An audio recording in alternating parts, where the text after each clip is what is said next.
আসবো পরের খবরে। দীঘা সফরে যেতে পারেন মুখ্যমন্ত্রী মমতা বন্দ্যোপাধ্যায়। 15ই ডিসেম্বর দীঘা সফরের সম্ভাবনা রয়েছে তাঁর। জগন্নাথ মন্দির নিয়ে আধিকারিকদের সঙ্গে পর্যালোচনা সভা করবেন তিনি। মন্দিরের কাজ খতিয়ে দেখবেন মুখ্যমন্ত্রী।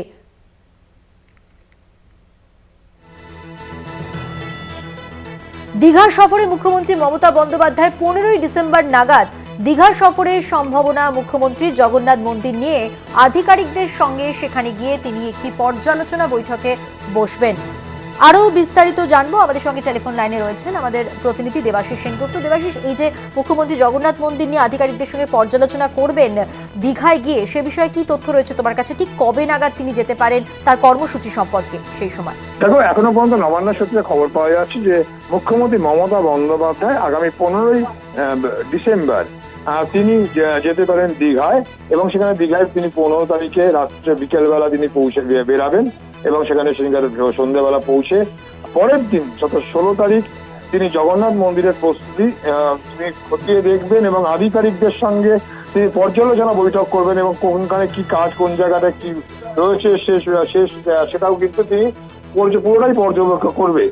এর আগে 2019 সালে মুখ্যমন্ত্রী মমতা বন্দ্যোপাধ্যায় সেই সময় তিনি জানিয়েছিলেন যে পুরনো এই দীঘার জগন্নাথ ঘাটের মন্দিরের আদলে এই জগন্নাথ দেবের একটি মন্দির তৈরি হবে, কাজটি করবে হিডকো।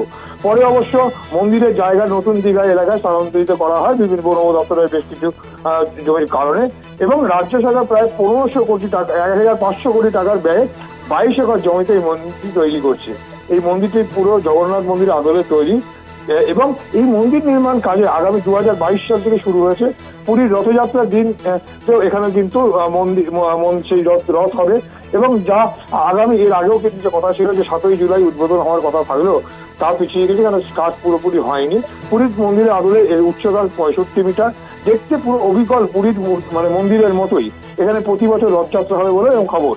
এই নবনির্মিত মন্দিরের পার্থক্য পুরীর মন্দিরের সঙ্গে শুধু পুরীর মন্দিরে জগন্নাথ দেব, বলভদ্র এবং বোন সুভদ্রার মূর্তি কাঠের তৈরি, কিন্তু দীঘা এগুলো পাথরের তৈরি। কিন্তু মুখ্যমন্ত্রীর নির্দেশে এই পাথরের এইখানে জগন্নাথ দেবের একটি কাঠের নিম কাঠের একটি মূর্তি রাখা করা হয়েছে, যেখানে পুজো হবে বলে সম্প্রতি বিধানসভায় মুখ্যমন্ত্রী মমতা বন্দ্যোপাধ্যায় জানিয়েছিলেন। সূত্রের খবর, মুখ্যমন্ত্রী মমতা বন্দ্যোপাধ্যায়ের সঙ্গে এই যে 16 তারিখে ওই পুরীর মন্দির পরিদর্শন করবে, সেখানে উপস্থিত থাকবেন পুরীর প্রধান পুরোহিত রাজেশ দৈতাপতিও। মধুবন্তী। ধন্যবাদ দেবাশিস। কথা বললাম প্রতিনিধি দেবাশিস সেনগুপ্তর সঙ্গে।